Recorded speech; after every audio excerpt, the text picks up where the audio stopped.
see it's unstable. So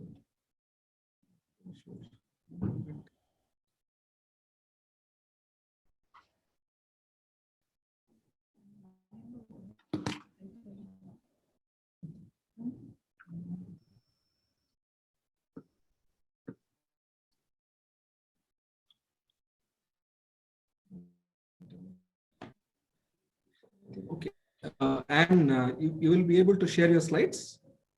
I hope so. Through, yeah, okay. So because just a Zoom button, so you just have to share your screen and the slide would show up. Okay. Yeah, there's a little green button that says share.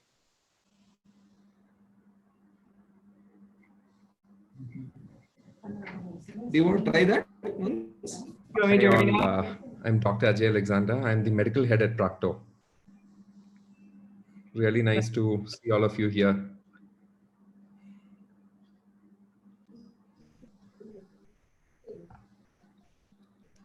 Hi, Ajay. Hi. Hi AJ, how you going? Hi. Doing well. Okay, we Thanks for can having see us. your slides well. Does that work? Yes. Okay. So Dr. Rakshay, I'll just start off, the event, and I'll hand it over to you, and then you can take it forward. Is that okay with you? Okay, so that's what. Yeah, you could start off, and then I'll introduce the speakers. And first, Mike would start, and then Dr. Vinay would speak, and then Anne would speak, and then Right. I'll share a little bit about our experiences here, and I will take up the questions on you. Okay, that sounds good. Can you hear me well, Ajay? You can hear me well, because there were issues with my voice breaking up. I can hear you. Are you able to hear me? I can hear you. A little better, yeah. When we're not speaking, we should make sure to have our audio off, and maybe after introductions, we'll turn our video off to try to preserve bandwidth.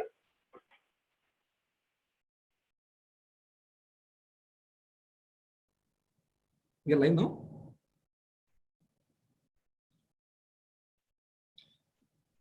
Ajay, can you just check if you're live now?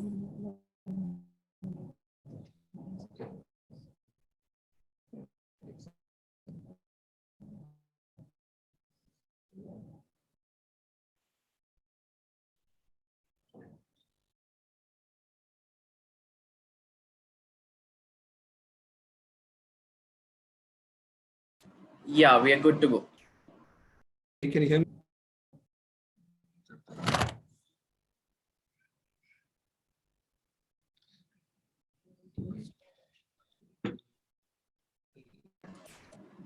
We are live.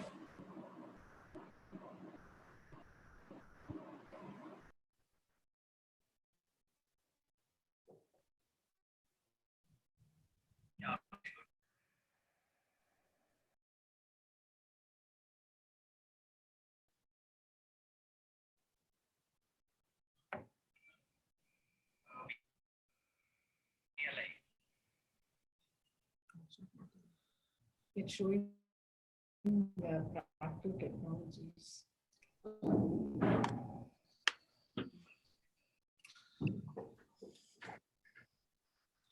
Ajay, can you hear us?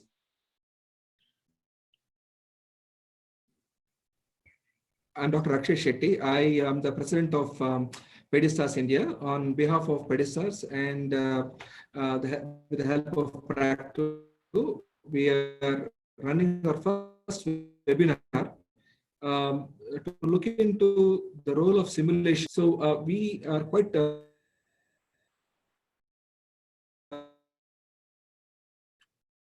excited about this project in terms of making our preparedness towards managing this kind of complex patients in a more safer manner. The challenge what COVID brings us is that it poses a lot of risks to the healthcare professionals. And oftentimes, how do we take care of sick patients at the same time taking ourselves in that context? We thought,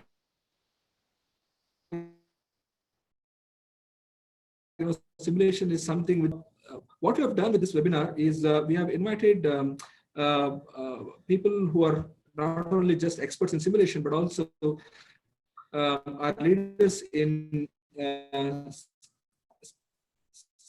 areas are currently in the midst of the COVID pandemic, offer enormous insights about how they have used practice. I would first welcome Dr. Michael Shepherd, many consistent visitor and have been helping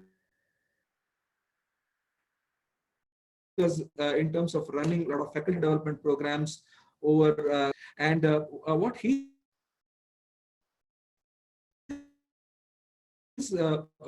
for those who might not know Dr. Michael Shepherd, he's Hospital Auckland in New Zealand, and he would be talking to us from the emergency medicine's perspective about how he has been able to use simulation at Starship Hospital. So with that, I welcome all of you, all those viewers in looking at how simulation can help us prepare better in the wake of COVID pandemic. Over to you, Mike.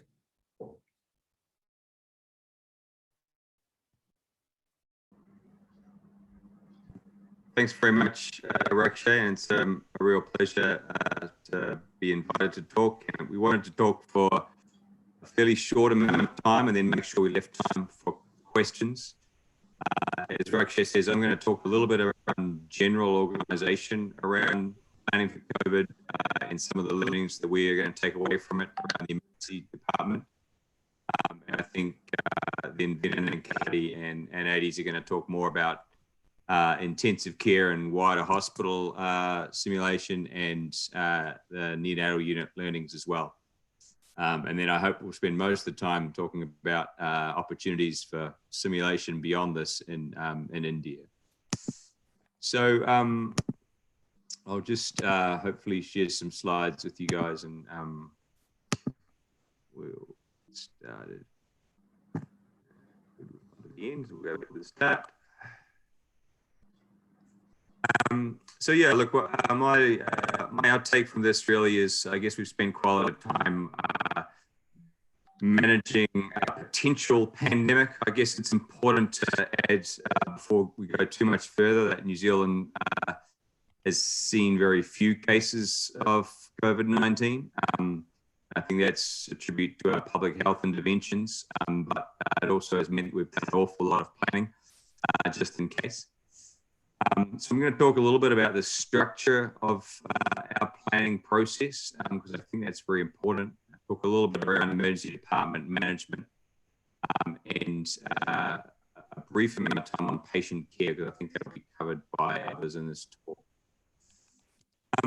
So the first thing I really wanted to point to that I think we found important in this is to have a really clear structure for the management of the pandemic and pandemic planning. This is really critical when you get through the phases of change or improvement, because you really need to make sure that the whole organization understands as you're making. But similarly, I guess we found that other departments would want to make changes, and that'll have impacts on the emergency department or on other areas of the hospital. And so having a structure, something like this, and I think the exact details of the structure are not super important, but I think what we've done in New Zealand is use a coordinated incident management structure, which we've mirrored in our clinical services, which leads up to the hospital-wide incident management structure. And then is also mirrored across the country and in non-health agencies. So if you have a operational issue, then you know who to talk to. Similarly, if you have planning and intelligence issue or a logistical issue. So I think those lines of communication and reporting and having a structure for that been a really critical success factor that I would really want to highlight. Because I think as people make changes rapidly, I think you need to make sure that they're recorded and coordinated.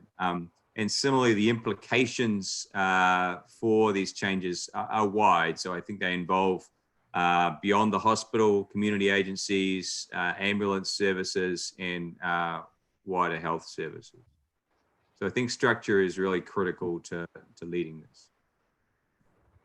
I wanted to speak a little bit to the general approach to changing things that we've used. So I think typically what might happen in a situation like this is that this work as simulated would be left out. And so typically we would design things in a work as imagined way.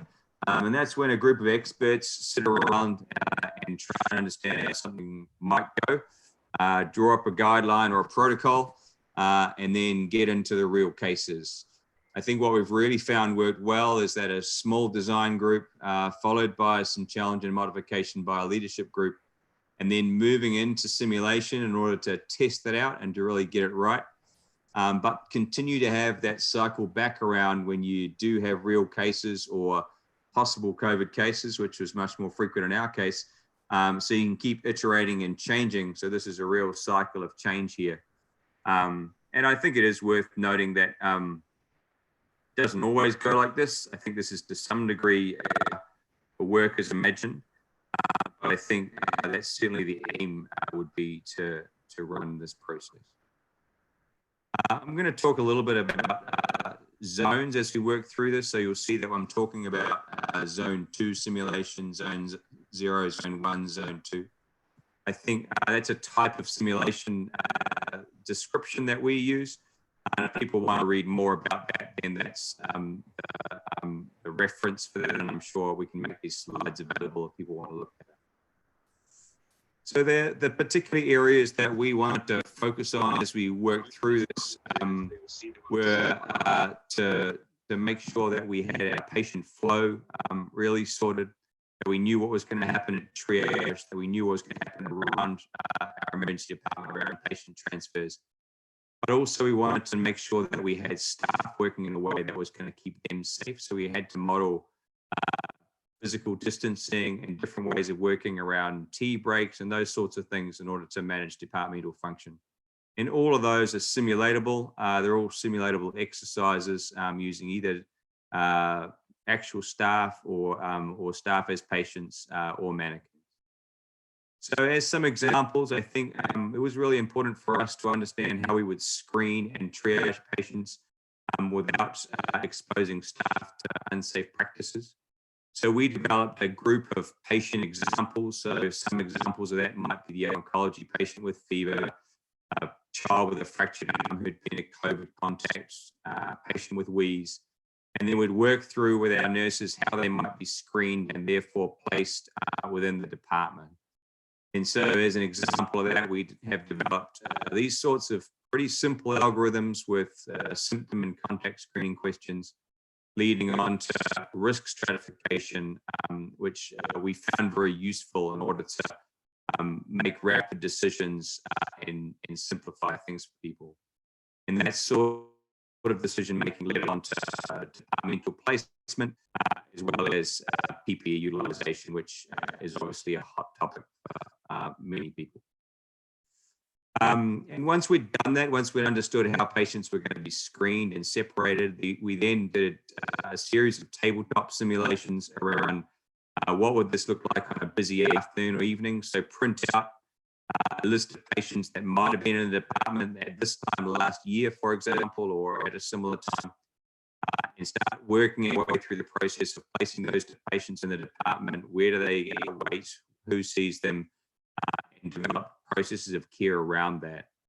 We found that very useful to use real patient names from a previous year, for example, in order to really increase the fidelity of that and to understand the types of patients and flows that we would get. And then move that off the tabletop into a real department simulation. Again, low fidelity, just with cardboard cutouts or bits of paper representing the patients. And we found that a very useful way to stream and plan how our department was going to work.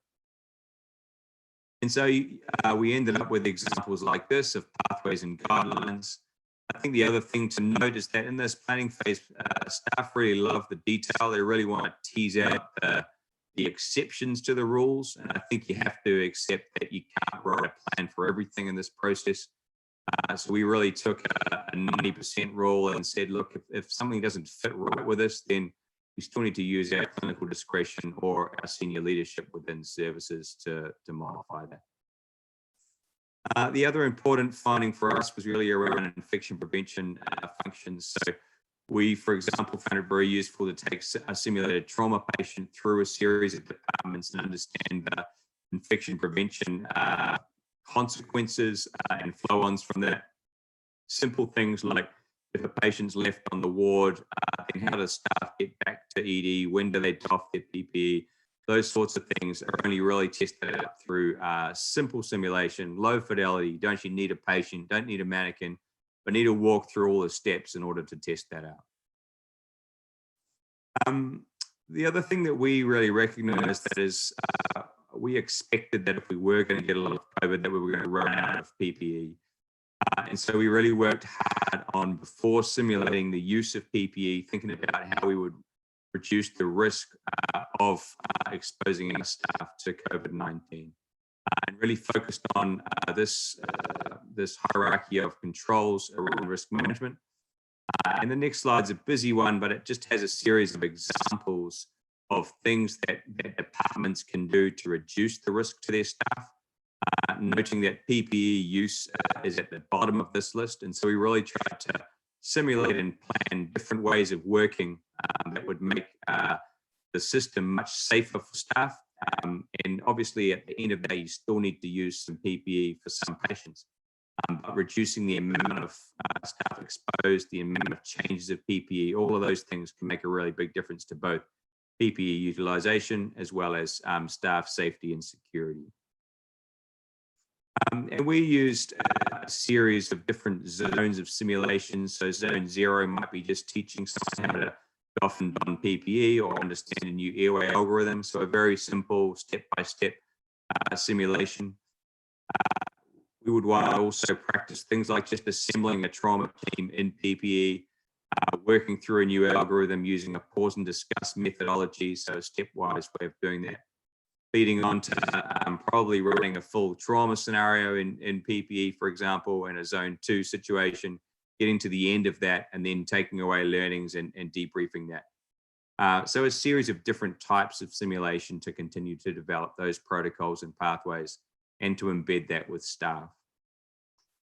I really can't highlight enough the need to communicate really well. I think for us, this is really one of the real great takeaway learnings from this, is to simulate and then to communicate. So I think those things go really hand in hand. If we've run a simulation and people were involved, they wanted to know what happened, they wanted to understand what changes we were making on the back of it. So working really hard to communicate change associated with simulation was a critical success factor. And there's a range of ways described there that became really important to us in order to make sure that people understood what was changing and why, because people really want to understand the rationale for changes, not just the fact that it's changing. So I'm going to pause there, I think, and hand over to Veena.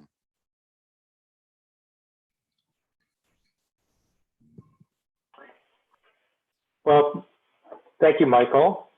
And I'd like to pick up and reinforce much of what you're saying and presenting, because our process at the Children's Hospital of Philadelphia was really very much the same. As part of our institution's COVID-19 critical care workflow design process, we did develop and conduct a number of simulation exercises which increased in complexity, as you were saying, progressing from the PPE and the sort of the workflow to actual sort of enactments of donning and doffing PPE, progressing to aerosol generating procedures such as intubation, and then culminating in the activation of our difficult airway team, where other individuals who might not be familiar with the policies and procedures of our special care unit for COVID management, for instance, the anesthesiologist or the emergency department or the respiratory care practitioner who was coming in, or even the X-ray technician who was coming to take the X-ray, how they would be incorporated into the flow,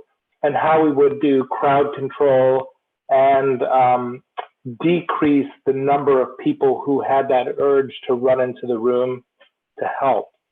This combination of sort of a tabletop, as you were saying, work as imagined, progressing to the in situ simulations, which were sort of work as simulated, was then punctuated by work as done, as about 12 hours after we started doing these simulations with a difficult airway, a real patient presented, and we had the opportunity to debrief and further amend the policies and procedures.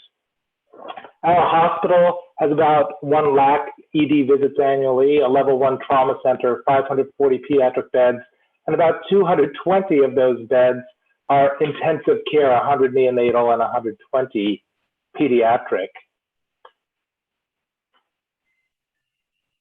Let me try to get this to advance forward.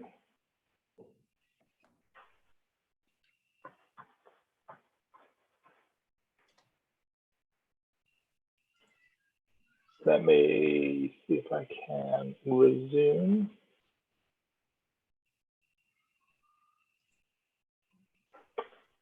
Give me 1 second.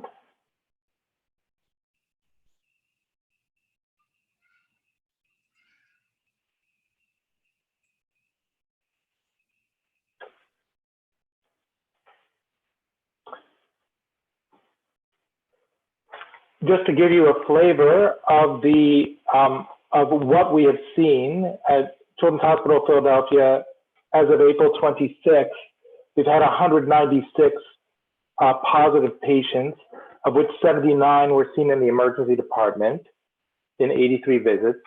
And the first positive emergency department arrival was on March 16th.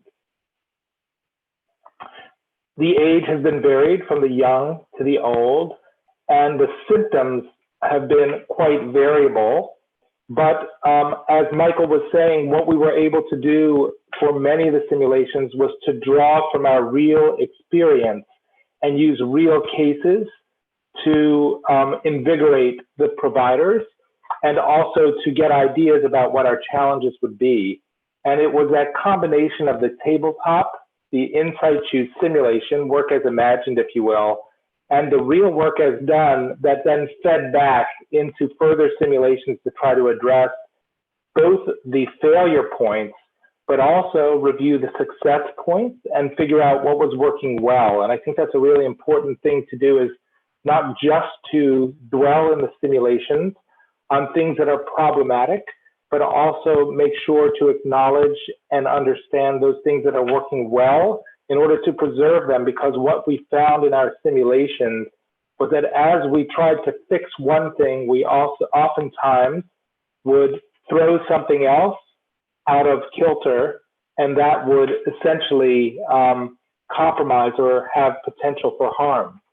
We did try to focus on those patients who had more severe illness that presented challenges and discussion about high flow nasal cannula, CPAP, BiPAP, and proning, things that either we did routinely, but we didn't think about as aerosol generating procedures, or we did rarely and needed to have teams practice how to prone, how to intubate in their PPE. Just like Mike, we had to change our usual flow patterns in the emergency department and create separate areas and rehearse how we would transport patients to and from X-ray, to and from the ward, in pathways that didn't otherwise contaminate those who were not infected. And we were able to generate in our electronic medical record clinical pathways for the processes of care that could be amended quickly so that people could have access to the latest and greatest policies and procedures. We took our triage areas and had to make separate areas for the respiratory and non-respiratory diseases, and those with fever and without fever. And like Mike, created algorithms that were not complete and only about 90% correct, but they gave people a guide and a framework to work on. What we also were able to do was to dissect and understand that it's not just the patient or the patient care in terms of medical management that's important, but we discovered using simulation and walkthroughs of standardized patients that managing the families and the exposure of the families and the ability of the families to comfort their children was indeed as complex as the medical care itself. And so even though we could make policies and rules about who could visit, who couldn't, where they would stay, where they would stand, could they leave the room, there were practicalities of the location of the toilets, et cetera, that they needed to use during their stay that crept up and needed to be managed and discovered. As we moved into the ICU, we found that diagramming out, even in very simple format, where people would stand, who would respond, led to many changes in our actual activation system. We stopped overhead paging code blues in the whole hospital and just used a telephone system to activate many fewer providers so that we didn't have the rush of individuals into the room and could manage the PPE. We made different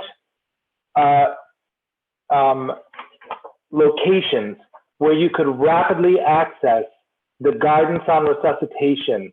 And we had to change our communication style. Using simulation, we were able to have many people who would normally be within the room stay outside of the room of resuscitation.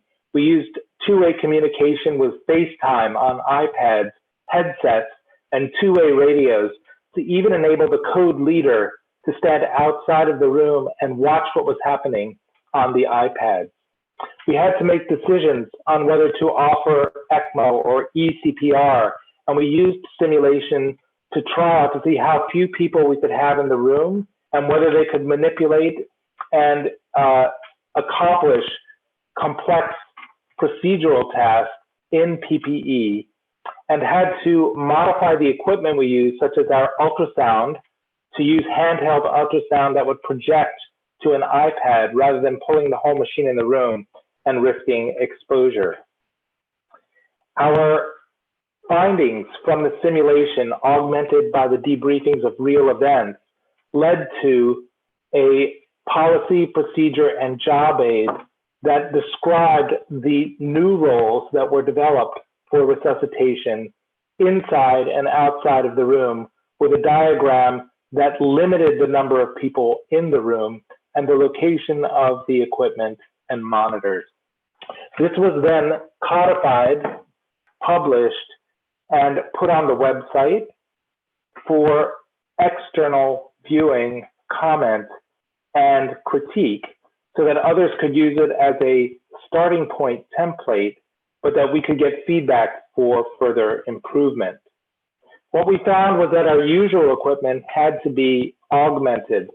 In fact, PPE and the response to the room was one of our critical risk factors. And so we made special bioresponse bags that had N95 masks, goggles, glove sets, the HEPA filters that we would attach onto our bag mask devices, impervious gowns, and also a video laryngoscope that could be used by the team to try to limit looking into the mouth and rather being able to project that to a video screen.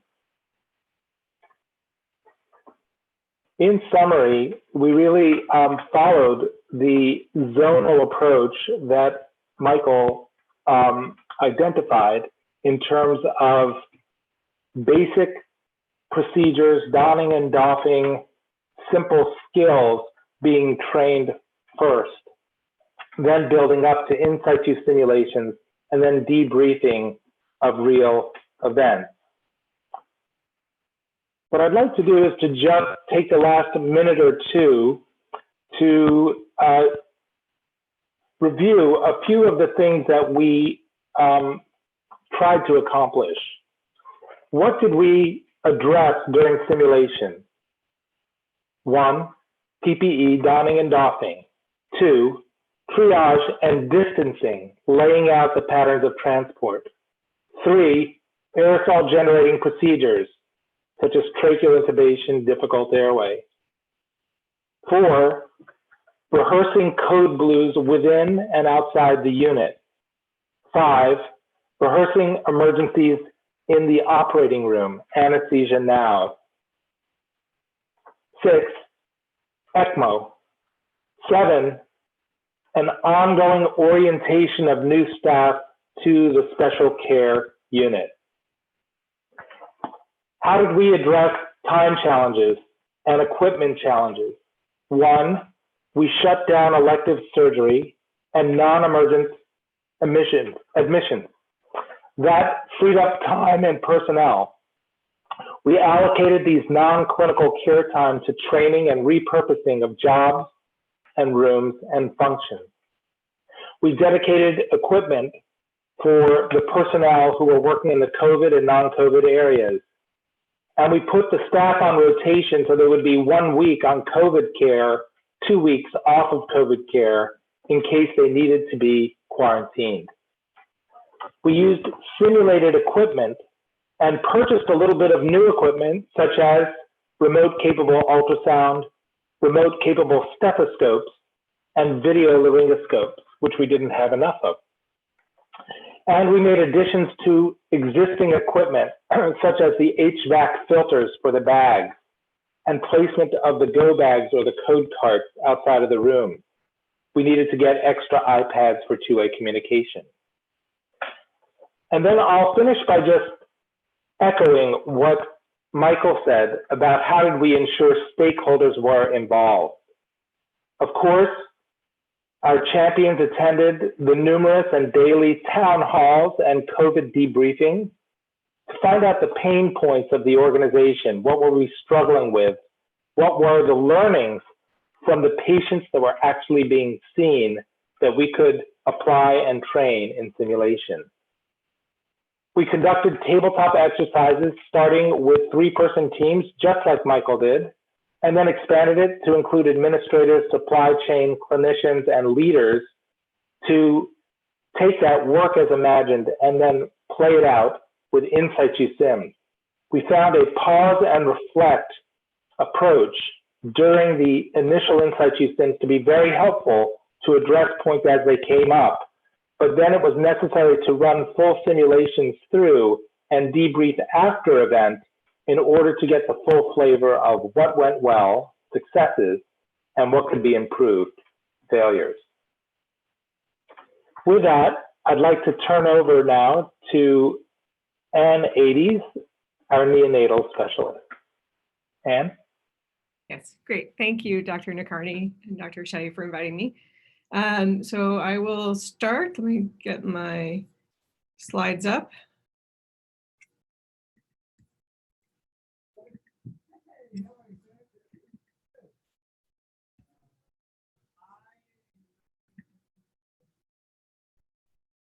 Okay, great. So I'm going to take a different look at this. I'm going to take a look from the kind of microenvironment of the NICU. And initially when COVID came up, most people thought that babies weren't going to be infected. There was a couple of cases out of China that we had heard about, but nothing severe.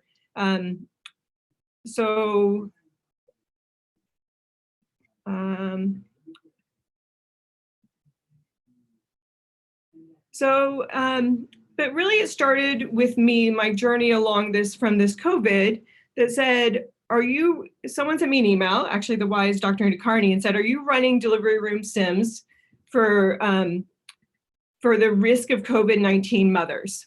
And my initial response was, we're in contact with them. We're gonna be talking to them in our delivery units, but since our main difference will be PPE, I'm not sure there'll be much effect for us.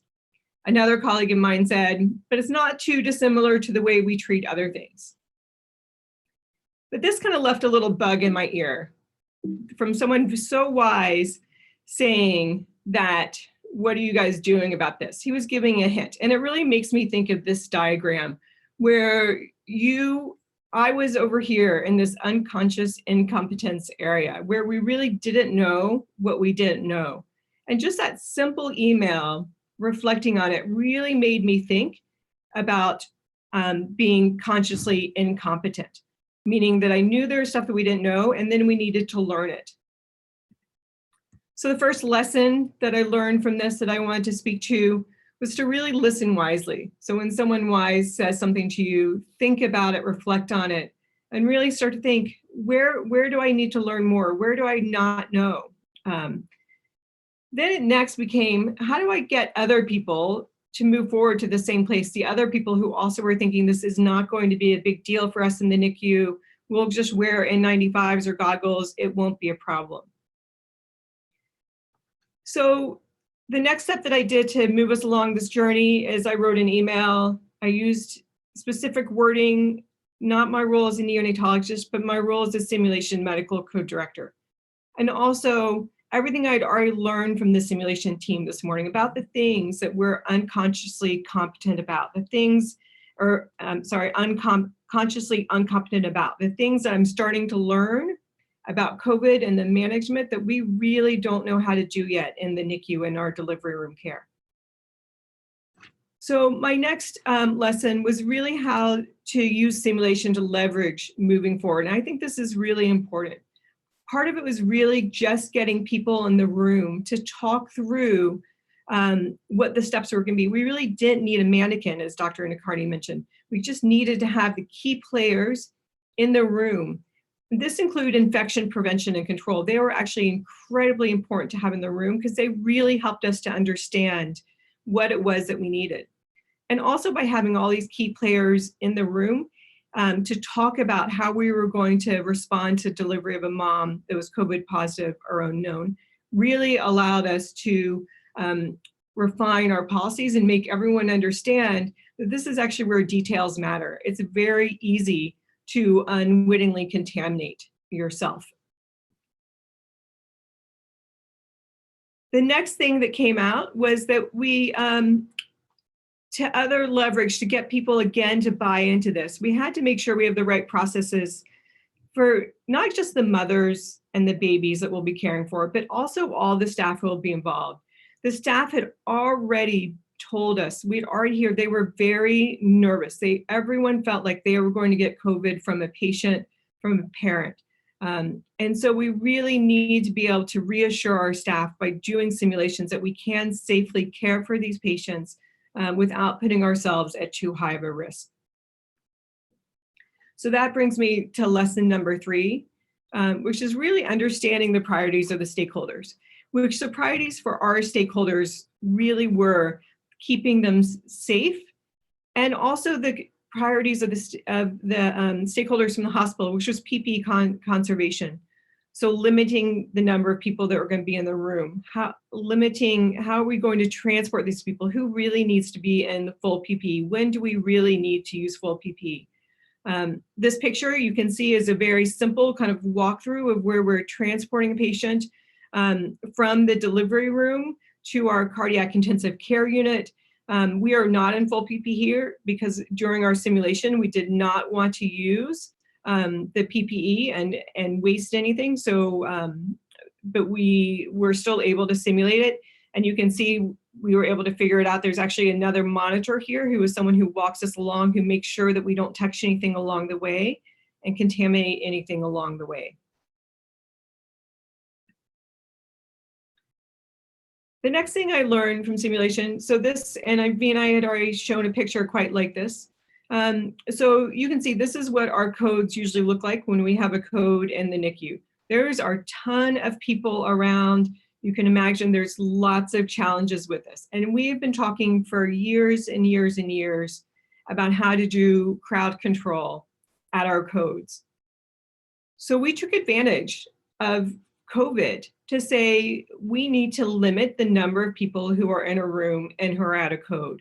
We need to do this during COVID to make sure that we conserve our PPE, to make sure that we don't contaminate people outside of the room, or do the best we can not to contaminate anyone inside of the room. So again, we came up with this illustration, and you can see, again, the difference. We were able to really hone down on who we actually needed. And we simulated this with the communication pieces in the room and out of the room. And we're able to come with this as a bare bones. The great thing about this is we are using this to move forward and saying this is actually our policy moving forward for all codes, not just the ones that are in a COVID exposed newborn. So we have been able to use simulation not only to test the change, but also to move other agenda items that we've been trying to do forever forward. And we hope will truly last in the non-COVID situation.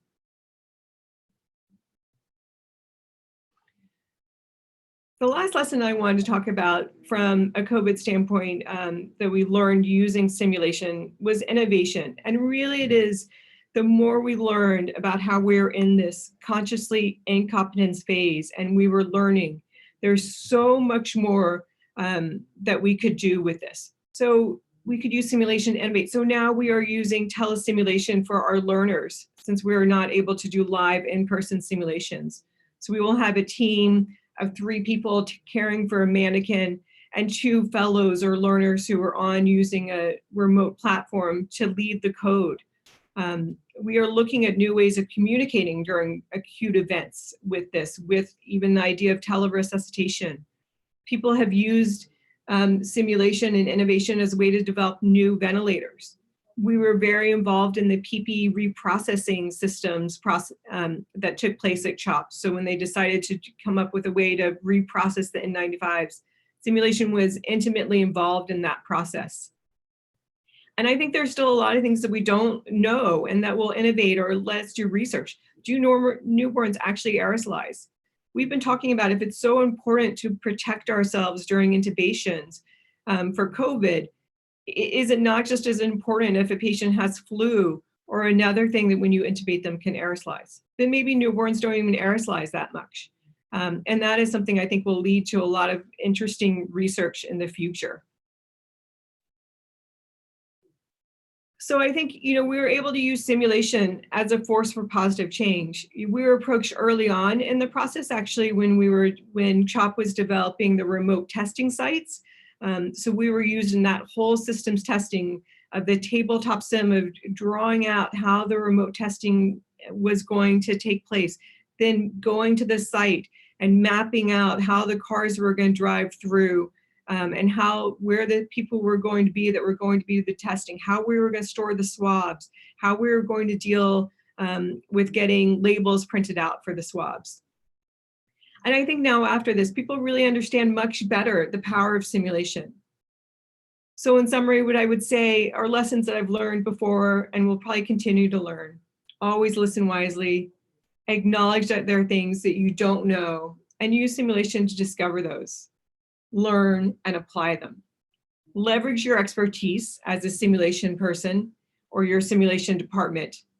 Prioritize what matters to stakeholders for engagement and accelerate other agendas for change that need to happen anyway. Thank you very much. And I will pass it on to Dr. Shetty. Thank you very much, Anne. It is for a wonderful talk about how we use simulation in the newborn care area. What I thought was, I'll share a bit of our experience of using simulation in terms of COVID preparedness. So, which is pretty much similar to what all 3 of you have shared. What happened in India was we announced lockdown, and with that lockdown, what happened was a lot of hospitals were told not to do any elective cases, and even the outpatient services were quite restricted. So essentially, only emergency services were to be provided. And also what happened was they designated certain hospitals as COVID hospitals. Hospitals, if you suspect patients with coronavirus infections, you are supposed to refer there.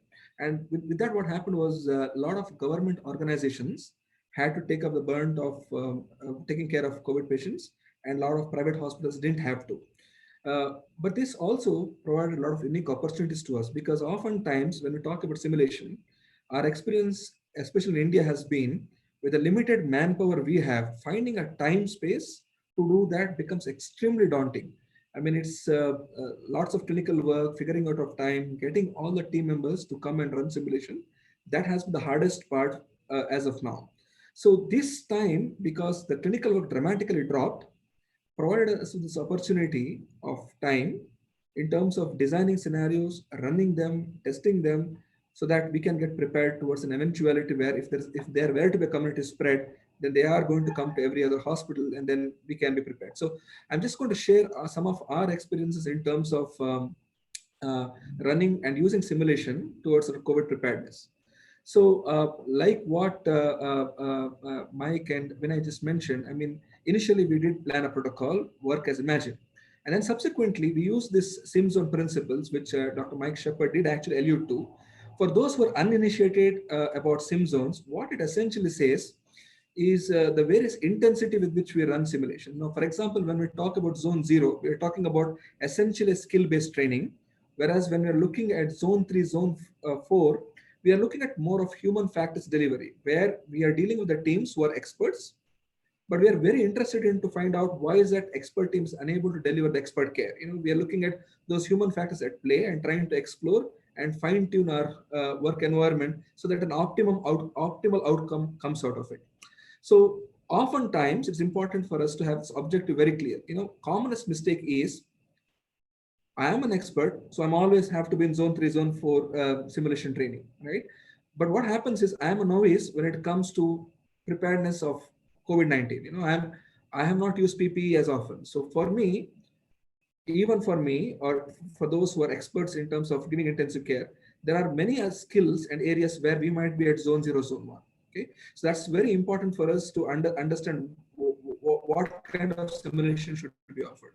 So when we looked at preparedness of COVID-19, we thought of starting with around zone 0 and exploring the simulations into zone 3. So when we talk about zone 0, like I said, mainly focuses on skill training. Zone 1 is more of protocol training. Zone 2 and zone 3 are more of team training exercises.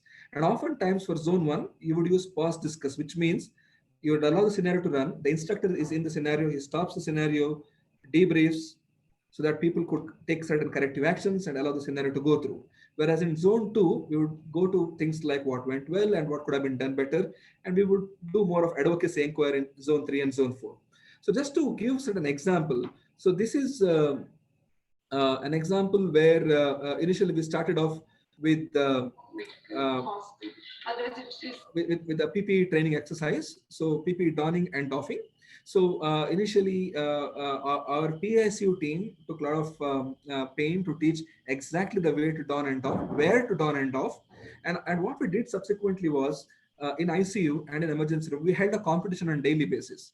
So though we showed them how to use a non-impermeable gown to be worn, but for training purposes subsequently, we used regular surgical gowns which could be washed. The idea was to preserve as many PPEs as possible.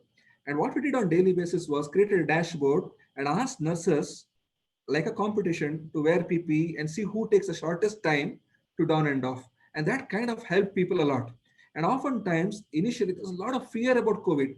How do we actually take care of these patients? I might get contract infections. I might have to be quarantined for 14 days to 28 days. And this exercise, especially of training use of PPE, people gain a lot of confidence, and also there's a lot of anxiety. I have to wear a PPE, child comes arrested, it's going to take me some time. Child is very sick, child needs an intubation, I need to wear PPE, that takes a lot of time.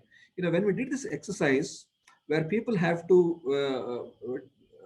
practice on a daily basis and created some kind of a competition in terms of who takes the shortest time to wear PPE, that not only helped in making sure the PPE is worn correctly, but also made people more confident in terms of wearing PPE in the crisis situation.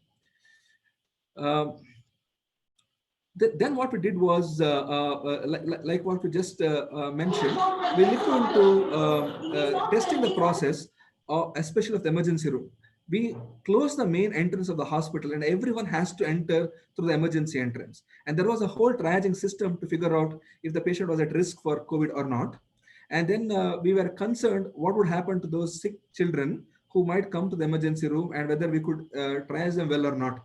And this whole process of running this scenario quite a few times, because when we started off, we identified quite a bit of lacunae. And then what we can see here is once they've gone through zone 0 training of wearing doffing and donning, they were able to don PPE around 20 to 30 seconds. And nurses got so confident in the end that they didn't find it quite anxious. Oh, I have to wear PPE and then enter, and then the child is sick, the parent is getting upset. And also what we identified was, unlike adult practice, children do come with parents. and the parents can potentially be carriers. How do we actually manage these parents? What is a place we need to make them sit? Where would the history be taken? And in terms of figuring out the dynamics of how to handle parents during the situation, running simulation was immensely helpful, and it actually helped us in fine-tuning various aspects of protocol. And this is again looking in the transport.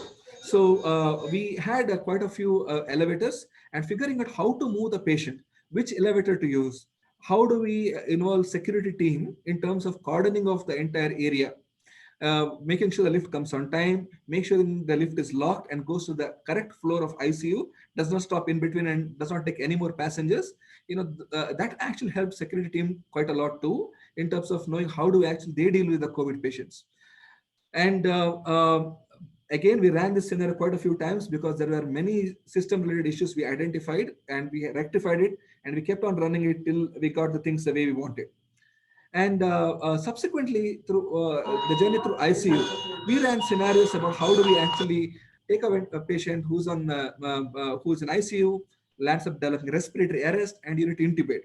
The key here for us was about implementing aerosol, because it's aerosol generating procedure. Patient is in negative pressure room. What are the precautions we need to take for this particular child? How do we decrease the number of entry of physicians or the nurses entering into the room to decrease aerosol exposure? How do we use aerosol filter? And how do we avoid bagging? How do we avoid, essentially bagging procedure post-intubation, which can again generate aerosol. So it was immensely helpful for the nursing staff and for the physicians, because everyone was wary. Child becomes suddenly unwell in ICU. Do we get enough time to wear PPE? What would happen in meanwhile? And when we ran this scenario, a lot of confidence generated among the team that they might be able to wear PPE. It in the end just took around 20 seconds for them to wear PPE and enter the room. And subsequently, we ran a scenario where we had to do CPR, and like what the past presenters presented, we figured out a process where we have the least number of people in the room, have a team leader stationed outside who observes the room. All the medications are prepared outside. Even the similar scenario for intubation, all the equipments are kept outside, so that the minimal contamination of the equipments happen. Only necessary equipments are sent. So we designed the entire protocol in terms of wearing PPE, minimizing the number of people entering inside, and figure out if it was feasible. When we designed the protocol initially, nurses were very, very concerned. Oh, we're just going to be inside the room, just two of us, no doctors, whether we'll be able to actually resuscitate the patient safely or not.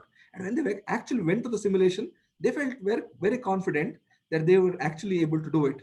So what I would say in the end was, what we did finally is moment we got any ICU patients, even though they are not COVID, they were absolutely had no symptoms of COVID, we treated them like COVID patients just to test the entire system. Okay, what happens when you get a real patient?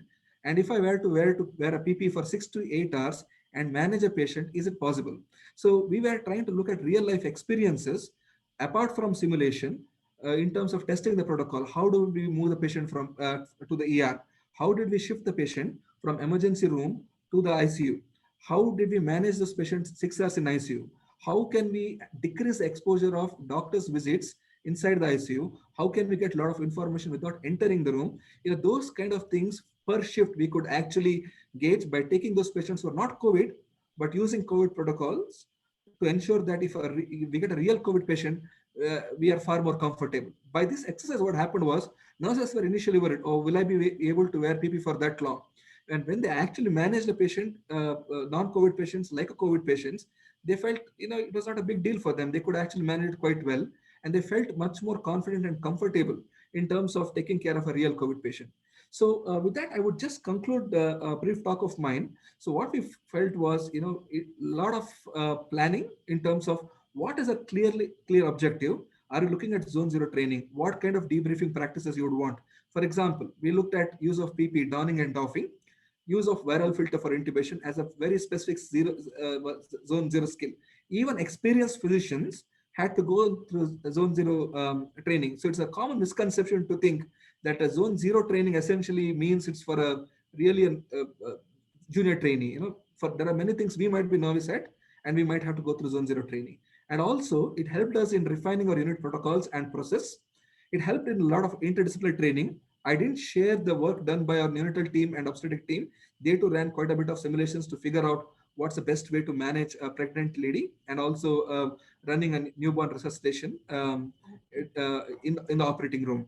So what happened in the end was initially a lot of apprehension among the team. It actually paved the way to a lot of confidence in terms of managing COVID patients. And this whole COVID experience gave us was quite helpful in many ways. And like I said, when we started in last 4 years, every time we think about building a simulation program, there were many challenges, especially with regards to time. How do you get the nurses to come out? How do you get the doctors to come out? So that was a major challenge. And because many people got freed up with the decrease in clinical work, we were able to train a lot of people in short time. We were able to run simulation on a daily basis. It kind of, so what I would suggest is, a lot of those people who are thinking about starting simulation program, this is probably an excellent opportunity where you have time, where you have people, and actually can do a meaningful difference, because people can see a direct difference in terms of going through simulation and looking at the outcomes. And also what we did was try to get administrators, infection control officers, quality improvement managers to come to the simulation programs, because that gives them a lot of insight too, in terms of not only for us to have a buy-in later in terms of building a simulation program, because they can directly see its impact, also in terms of refining the protocols to take care of COVID patients. So I would just conclude by saying, many of you might be knowing that we are actually running a simulation competition, simulathon rather, not a competition. In the past, we did run on sepsis as well as trauma, and we've been trying to collect information with regards to COVID simulation. And if you have done any simulation last 2 months, or if you plan in next 2 weeks, which I think if you have not done, this is something, is an excellent time, opportunity, space to think about doing simulation and getting a maximum buy-in from your entire administrative team. So please reach out to us. And Dr. Sujata is taking care of the entire simulathon exercise for COVID-19. So feel free to get in touch with us and report your experiences in terms of how did that whole simulation exercise go. So with that, I'll just conclude my talk. And what I'll do now is I'll just take up some questions which have popped up during our presentation. Stop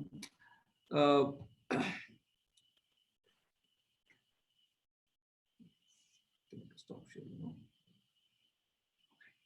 All right. So will I have something to add? Yes.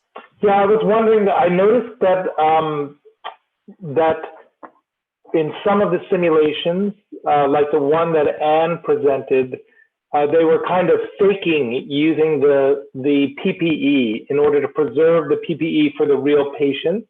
And in some of your simulations, you were using the real PPE and some not all real PPE. I'm just wondering the balance.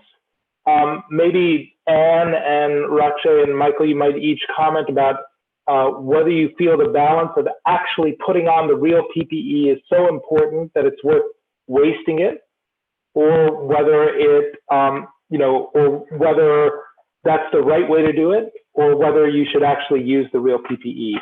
And can you just say something about how you decided whether to use real PPE or not?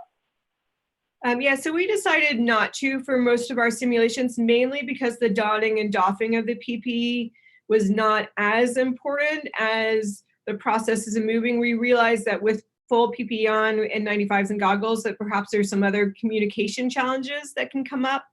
But I think one had to do with the number of people that were involved in the simulations who wouldn't necessarily be using N95. So there was definitely a conservation.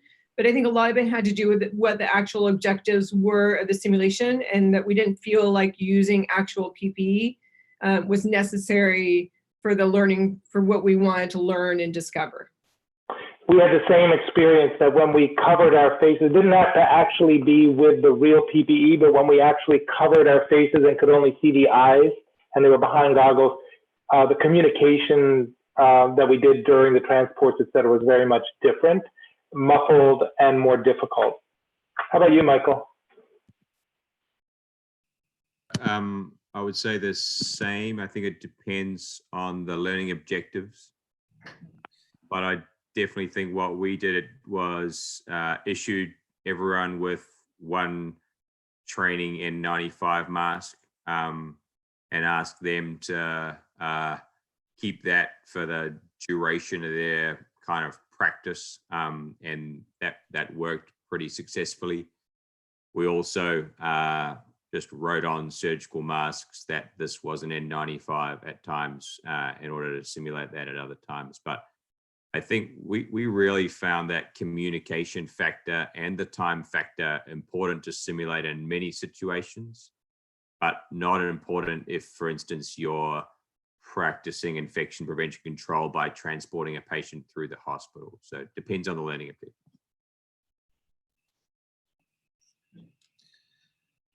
Yeah, so when for us, what happened was one of our objectives was also to see how much time does it take for it to wear PPE in times of crisis.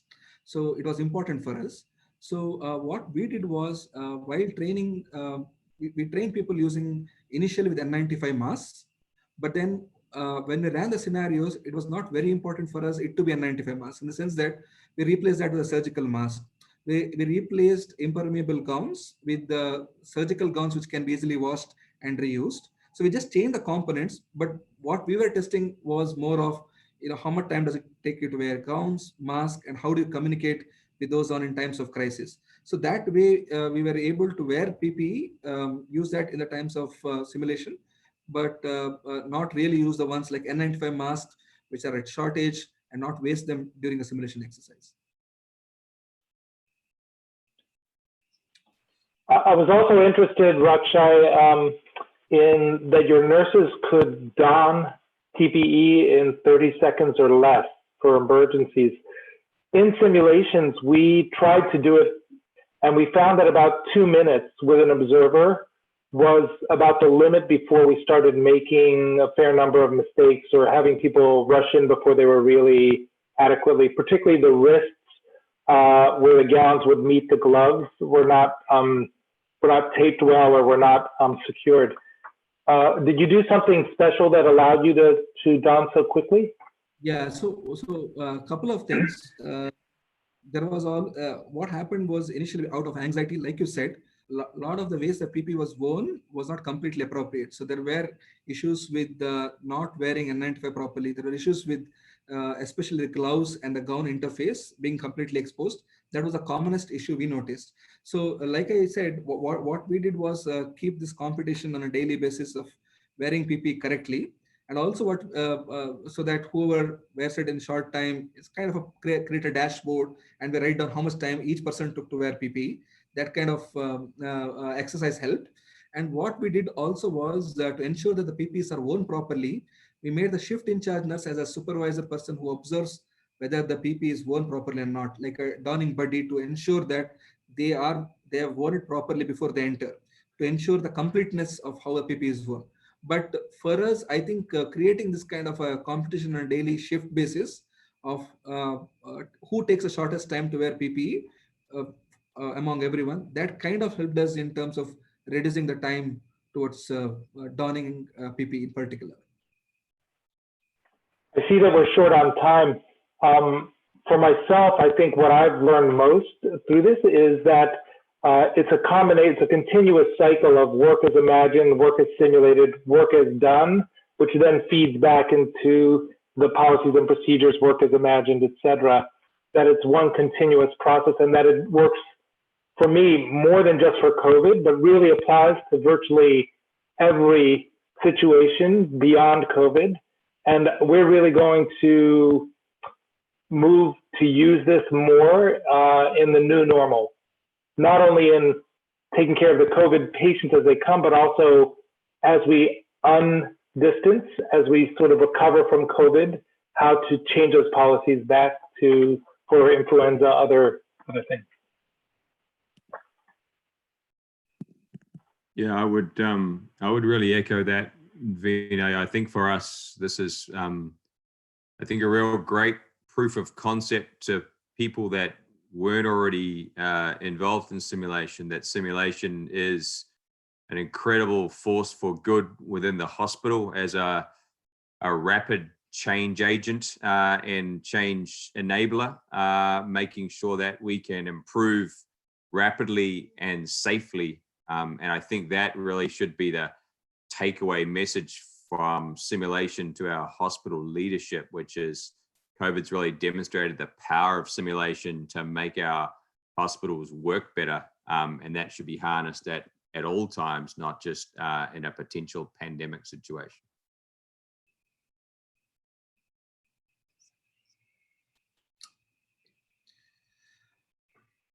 All right. So thank you so much for each of you for sharing your valuable insights in terms of how simulation can really help, especially in the times of pandemic. I appreciate all of you taking time.